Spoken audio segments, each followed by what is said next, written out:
Class 10th का maths का chapter number 6 जिसका नाम है ट्रायंगल्स, इस चैप्टर की एक्सरसाइज 6.1 के क्वेश्चन नंबर 3 को डिस्कस करते हैं। नेक्स्ट क्वेश्चन पे आते हैं। एक्सरसाइज 6.1 का क्वेश्चन नंबर 3 सॉल्व करते हैं। State whether the following quadrilaterals are similar और नॉट।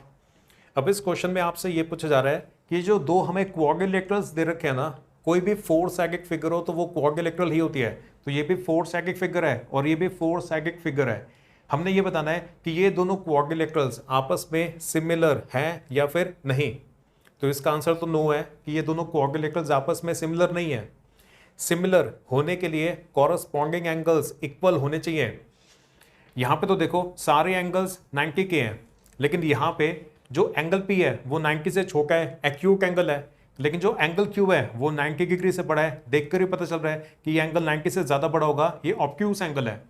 ये एंगल S और एंगल Q, ये दोनों एंगल्स ऑब्ट्यूस एंगल्स हैं, 90 डिग्री से बड़े हैं।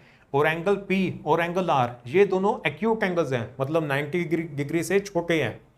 तो क्योंकि इन दोनों क्वाड्रिलेटरल्स के कॉरस्पॉन्डिंग एंगल्स आपस में एक दूसरे के इक्वल नहीं है, इस रीजन की वजह से ये दोनों क्वाड्रिलेटरल्स सिमिलर नहीं है। क्लियर हुआ? तो आप अपने आंसर में ऐसे लिखोगे, क्वाड्रिलेटरल्स आर नॉट सिमिलर। ये वाले जो दो क्वाड्रिलेटरल्स दे रखे हैं ये एक दूसरे के साथ सिमिलर नहीं है, because corresponding angles are not equal. क्योंकि इनके जो एंगल्स है ना वो आपस में एक दूसरे के इक्वल नहीं है। क्वाड्रिलेटरल्स सिमिलर तब होंगे जब इसके चारों एंगल्स के बराबर होंगे।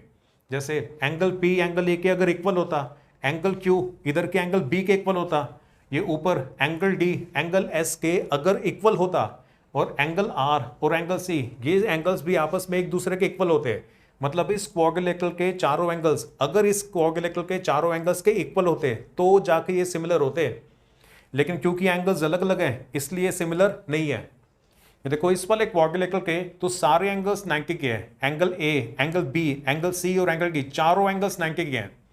लेकिन इस क्वाड्रिलेटरल में एंगल P और एंगल R वो एक्यूट एंगल्स हैं, उनकी वैल्यू 90 से कम है।